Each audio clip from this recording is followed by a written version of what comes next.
नमस्कार नमस्कार नमस्कार मित्रमंडळी नमस्कार.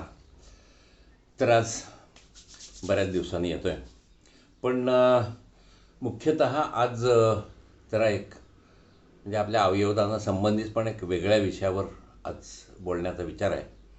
कारण आमच्या बऱ्याच कार्यकर्त्यांनी आग्रह धरला आणि म्हणून तो विषय आज तुमच्यासमोर मांडतो आहे. पण आपल्याला नेहमीच या अवयवदानासंबंधी वेगवेगळ्या विषयांवर चर्चा करायच्या आहेत आणि त्या तुम्हाला ऐकायच्या आहेत. आणि तुमचे जे जवळचे मित्रमंडळी या कार्यामध्ये इंटरेस्टेड असलेले किंवा या गोष्टीशी संबंधित किंवा या गोष्टीमध्ये या गोष्टीमध्ये इंटरेस्ट घेऊ शकणारे इच्छिणारे जे काही असतील, पण हा विषय किती महत्त्वाचा आहे हे लोकांना समजावं या दृष्टीने आपण माझं हे चॅनेल सगळ्यांना सबस्क्राईब करायला सांगा, शेअर करा आणि लाईकही करा. तर त्यामुळं नमस्कार. तर मी सुनील देशपांडे, माझं चॅनेल आहे सुनील विजया रंगनाथ, आणि यामध्ये आपण अवयवदान, देहदान, नेत्रदान अशा सगळ्या महादानाविषयीच्या सगळ्या चर्चा करत असतो आणि इथून पुढं करत राहणार आहोत. तर आजचा महत्त्वाचा विषय असा आहे की परवा आमच्या एका कोल्हापूरच्या कार्यकर्त्यांनी मला एक व्हिडिओ पाठवला, आणखीन एक बातमी पाठवली की त्या बातमीमध्ये असं म्हटलेलं आहे की शेतकरी मंत्रालयावर मोर्चा घेऊन जाणार आहेत आणि तो मोर्चा घेऊन जाऊन त्यांना अवकाळी पावसामुळे नुकसान झालं आहे, कर्जफेड होऊ शकत नाही, तर मग पैसे उभे करण्यासाठी ते मंत्रालयासमोर मैदानावर सगळे अवयव आपल्याला विकून ते पैसे गोळा करण्याचे अशी त्यांची मोहीम आहे. आणि त्या मोहिमेअंतर्गत ते हे करणार आहे आणि अवयव विकून पैसे गोळा करणार आहेत आणि अवयव विक्रीला उपलब्ध करणार आहेत आणि तसे जाहीर करणार आहेत आणि त्यातून पैसे उभे. तर ही बातमी त्यांनी दाखवली. त्यांनी सांगितलं, अहो सर, आपण अवयवदान या क्षेत्रामध्ये किंवा आपल्या अवयवदानाच्या संबंधात बोलताना आपण असं सांगतो की अवयवाची खरेदी विक्री करायची नाही, कायद्याने त्याला बंदी आहे, हे अलाउड नाही आहे. तर मग हे कसं काय? तर त्याबद्दल आपल्याला जनप्रबोधन करायला पाहिजे आणि लोकांनाही समजायला पाहिजे की नक्की आहे काय. आणि हा मुद्दा बरोबर. मध्यंतरी काही सिनेमामध्ये सुद्धा अशा पद्धतीने एका सिनेमामध्ये असा काही विषय होता की एका माणसाने त्याची किडनी विकली, आणखीन त्यातनं पैसे उपलब्ध झाले, तर गरीब होतं, त्यातनं पैसे उपलब्ध झाले आणि ते उपलब्ध झालेल्या पैशाचं भांडवल वापरून त्यांनी व्यवसाय सुरू केला आणि तो मोठा उद्योगपती झाला. आणखीन मग त्यांनी सगळ्यात शेवटी हे गौप्यस्फोट केला की तो उद्योगपती कसा झाला त्याचा वगैरे वगैरे जे काही आहे. आणि बऱ्याच ठिकाणी सिनेमामध्ये सुद्धा पैसे मिळवण्यासाठी अवयवांची विक्री करतात किंवा केली जाते आणि त्यातून पैसे उपलब्ध करून घेतले जातात, असा सुद्धा नॅरेटिव्ह सेट केला जातो. आणखीन अशा पद्धतीनं पात्र उभी केली जातात काल्पनिक. पण हे चुकीचं आहे आणि हे चुकीचं कसं आहे आणि का आहे आणि त्यात का करू नये याबद्दल आपण काय करायला पाहिजे या संबंधी आपण चर्चा करायची आज. तर हे अवयवदानाच्या क्षेत्रामध्ये अवयव खरेदी विक्री करणं हा गुन्हा आहे आणि बऱ्याच देशांमध्ये, काही देशांमध्ये नाही पण बऱ्याच देशांमध्ये अवयवांचा व्यवहार करणं, खरेदी विक्रीचा व्यवहार करणं किंवा अवयव विकणं वगैरे वगैरे तर या गोष्टीचा गुन्हा म्हणूनच समजला जातो अनेक देशांमध्ये. त्यामुळं असं असताना मग हे असं का करतात? हां, मध्यंतरी एकाचा मला फोन आला होता असाच, अहो सर, मी खूप अडचणीत आहे, आणखीन माझ्याकडं आर्थिक काही सोय नाही आणि मी खूप आर्थिक अडचणीत आहे आणि त्या अडचणीत सोडून घेण्यासाठी आता माझ्याकडं माझी किडनी विकण्याशिवाय दुसरा पर्याय शिल्लक राहिलेला नाही. तर मला जरा पहा कोणीतरी असं गिऱ्हाईक मिळते का. असे फोन येतात ना, त्यावेळेला अजूनही आश्चर्य वाटतं की लोकांच्यामध्ये किती गैरसमज पसरलेले आहेत की पैसे मिळवण्याचा मार्ग म्हणजे आपले अवयव विकणं, या प्रकारचा चुकीचा समज लोकांच्यामध्ये पसरलेला आहे. आणि त्याबाबत आपल्याला काहीतरी जनप्रबोधन करणं अत्यंत आवश्यक आहे. तर एक पहिली गोष्ट एक लक्षात घ्यायची की या सगळ्या गोष्टीमध्ये सगळ्या जनतेला आपण आपल्या कार्यकर्त्यांनी जेव्हा जेव्हा कुठं कुठं आपण भाषणं करतो किंवा काही कार्यक्रम घेतो, त्या कार्यक्रमामध्ये एक नक्की सांगितलं पाहिजे लोकांना की अवयवांचा देवाणघेवाणीचा व्यवहार करणे, अवयव विकणे किंवा विकत घेणे हा कायद्याने गुन्हा आहे.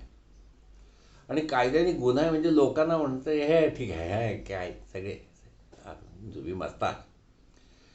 एक गोष्ट लक्षात घ्या की हा कायदा किती सिव्हिअर आहे हे लक्षात घ्यायचं झालं तर तो कायदा असं म्हणतो, अवयवांची देवाणघेवाण करण्यासाठी व्यवहार निश्चित करणे, निगोसिएशन्स असं म्हणलंय, फायनलायझेशन ऑफ निगोसिएशन्स. तर व्यवहार निश्चित करणे देण्या घेण्याचा हाही गुन्हा आहे. आणि प्रत्यक्ष ॲक्च्युअली त्याचे देवाणघेवाणी संबंधीचा व्यवहार करणे हा सुद्धा गुन्हा आहे. म्हणजे नुसतं व्यवहार करणे म्हणजे देवाणघेवाण करणे हा गुन्हा नाही, तर त्या संबंधीचा व्यवहार निश्चित करणे, काय किंमत नक्की ठरवून त्याच्याबद्दलचं सगळं प्लॅनिंग करणे हा सुद्धा गुन्हा आहे. आणि त्यामुळं ह्या गुन्ह्याला 10 वर्षाची तुरुंगवासाची शिक्षा आणि 20 लाख ते 1 कोटी, कमीत कमी 20 लाख आणि जास्तीत जास्त 1 कोटी रुपयापर्यंतचा आर्थिक दंड होऊ शकतो. आपल्याला मला अजून नक्की आठवत नाही, पण आपल्याला आपल्या इंडियन पेनल कोडप्रमाणे दरोड्याच्या गुन्हा आहे. बहुतेक काहीतरी 392 वगैरे काहीतरी कलम असेल, पण जे काही कलम असेल त्या. पण दरोड्याला काय शिक्षा सांगितली आहे माहिती आहे का तुम्हाला? दरोडा घालणे या कृतीला म्हणजे हा गुन्हा आहे, क्रिमिनल आहे. या कृतीला 10 वर्षे तुरुंगवासाची शिक्षा आहेच, सक्तमजुरी, आणि दंड न्यायालयाला योग्य वाटेल असा त्यांनी दंड घ्या. म्हणजे त्याच्यामध्ये 20 लाख ते 1 कोटी अशा दंडाचं प्रोव्हिजन नाही आहे. म्हणजे अवयवदान हे दरोड्यापेक्षा सुद्धा अधिक दंडाची तरतूद आहे. म्हणजे कमीत कमी 20 लाख हा दंड आहेच आर्थिक, 10 वर्षाची शिक्षा आणि कमीत कमी 20 लाख रुपये दंड. म्हणजे 20 लाख रुपये तर होणारच आहे, पण 1 कोटीपर्यंत कितीही दंड होऊ शकतो न्यायालयाला योग्य वाटेल असा. म्हणजे 10 वर्षाची शिक्षा आणि 20 लाख ते 1 कोटी रुपयापर्यंतचा दंड आर्थिक, एवढा मोठा गुन्हा आहे. दरोड्याच्या गुन्ह्यात सुद्धा 10 वर्षाची शिक्षा आहे, परंतु दंड मात्र 1 कोटी वगैरे झाल्याचा अजून काही ऐकिवात नाही, किंवा तशी काही अशी एक्झॅक्ट फायनान्शियल प्रोव्हिजन कायद्यामध्ये नाही की 1 कोटी रुपये दंड होईल वगैरे. दरोड्याच्या गुन्ह्याच्या स्वरूपात न्यायालयाला ती सवलत आहे की त्यांनी किती दंड करा, तो भाग वेगळा.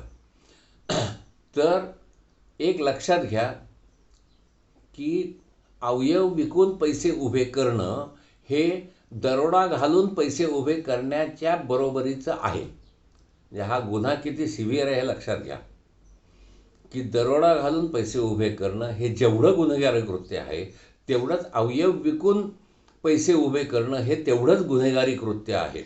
एखादी व्यक्ती दरोडा घालण्याच्या उद्देशाने जर काही लोकांनी प्लॅनिंग केलं, त्या प्लॅनिंगची तयारी केली, त्याच्यानंतर त्या ज्या ठिकाणी दरोडा घालायचा त्याची रेकी केली, ही सगळी कृत्य केली, तर हे दरोड्याचं प्लॅनिंग आहे. आणि हे प्लॅनिंगसुद्धा गुन्हेगारी कृत्य आहे असं इंडियन पेनल कोडमध्ये म्हटलेलं आहे.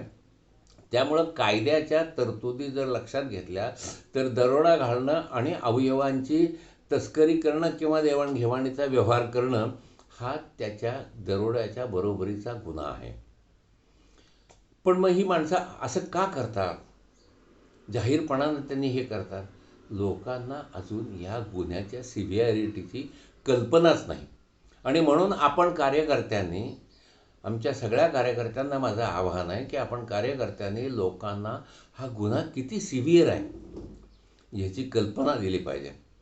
मला तर असं वाटतं की हे सगळे जे काही असे सिनेमा अभिनयामध्ये किंवा ह्याच्यात तस्करीचे जे काही नॅरेटिव्ह सेट करण्याचा प्रयत्न होतो, त्याच्याऐवजी एखाद्या माणसाने अशी एखादी शॉर्ट फिल्म किंवा सिनेमामध्ये असा एखादा प्रसंग निर्माण करायचा की त्याने अवयव अडचणीत आला म्हणून त्या अवयवाची खरेदी विक्री करण्याचा व्यवहार केला एखाद्या माणसाशी आणि त्याला त्या गुन्ह्यामध्ये अटक होऊन शिक्षा झाली.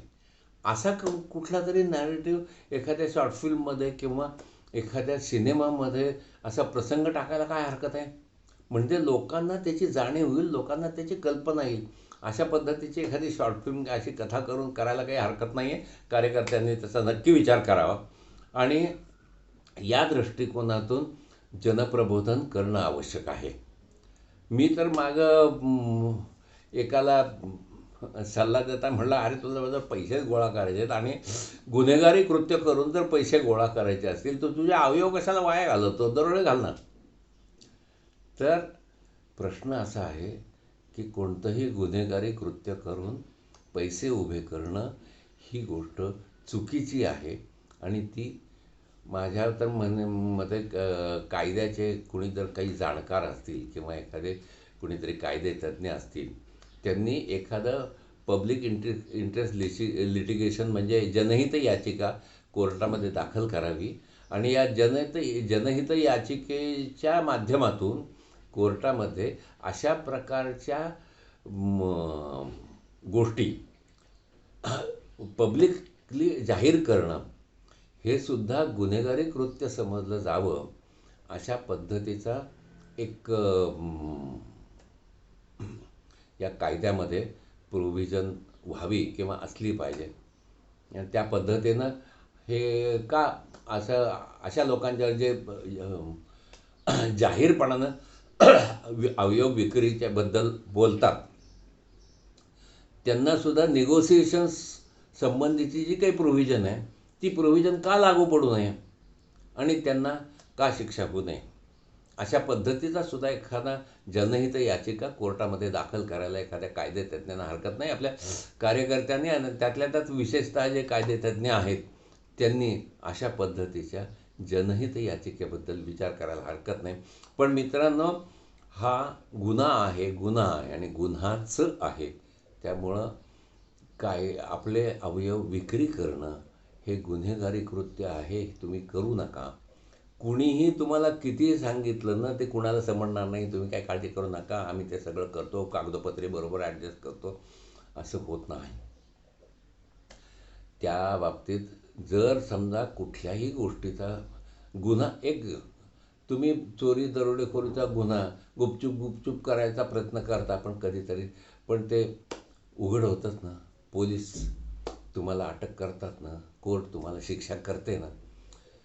कुठलीही गोष्ट गुन्हेगारी कृत्य करणं हे जाहीरपणानं सांगणं हे योग्य कसं असू शकतं? तर त्यामुळं सर्व कार्यकर्त्यांनी आपल्या सरकारला, गृहमंत्र्यांना, पोलीस खात्याला किंवा संबंधित जे कोणी असतील त्यांना अशा पद्धतीनं एखादं जाहीर आवाहन करावं, परिपत्रकं काढून लोकांचं प्रबोधन करावं आणि आपल्या जाहीर भाषणातून सांगावं. आमचे काही ठिकाणचे कार्यकर्ते, कोल्हापूर सांगलीचे कार्यकर्ते तर ह्याच्याबद्दल खूपच संवेदनशील आहेत आणि ते जिल्हाधिकाऱ्यांच्याकडं किंवा संबंधित पालकमंत्री वगैरे यांच्याकडं जाऊन अशा पद्धतीची निवेदनं देत आहेत आणि याबद्दलचं कार्य करत आहेत. तर ठिकठिकाणच्या सगळ्याच कार्यकर्त्यांना माझं असं आव्हान आहे की तुम्ही निदान स्थानिक स्तरावर आणि तुमचे पालकमंत्री किंवा जे कोणी जिल्हाधिकारी किंवा पोलीसच्या ज्या काही तुमच्या इथल्या अथॉरिटीज असतील त्या म्हणजे कमिशनरपासून ते इन्स्पेक्टरपर्यंत जे कुठल्या अथॉरिटीज असतील त्यांना अशी निवेदनं देऊन त्यांना अशी विनंती करावी की अशा पद्धतीचे चुकीचे नॅरेटिव्ह समाजामध्ये सेट होत आहेत आणि ते होऊ नयेत यासाठी तुम्हीसुद्धा प्रयत्न करणं आवश्यक आहे. तर असं आवाहन करावं अशी माझी विनंती आहे. आपल्या कार्यकर्त्यांच्या माहितीसाठी हा व्हिडिओ केलेला आहे. हा व्हिडिओ आपण अवश्य पहा. ज्यांना ज्यांना कोणाला आपल्याला याबद्दलची माहिती पाठवायची आहे त्यांना पाठवा. जास्तीत जास्त लोकांपर्यंत हा व्हिडिओ शेअर करा. तुम्ही सबस्क्राईब करा. जास्तीत जास्त लोकांना सबस्क्राईब करायला सांगा आणि या विषयाची जनजागृती जास्तीत जास्त ठिकाणी पोहोचेल आणि जास्तीत जास्त लोकांपर्यंत पोहोचेल असा प्रयत्न आपण सगळेजण मिळून करू. माझ्या या प्रयत्नात आपलं सगळ्यांचं सहकार्य असेलच आणि ते जास्तीत जास्त कायम सहकार्य राहावं. हे सहकार्य लोकांच्यात वाढावं यासाठी याचा प्रबोधन आपण करत राहा आणि हे चॅनेल शेअर, सबस्क्राईब आणि लाईक करा. धन्यवाद धन्यवाद धन्यवाद मित्रमंडळी. भेटू आता पुन्हा पुढच्या एपिसोडमध्ये, पुढच्या आपल्या व्हिडिओमध्ये. धन्यवाद.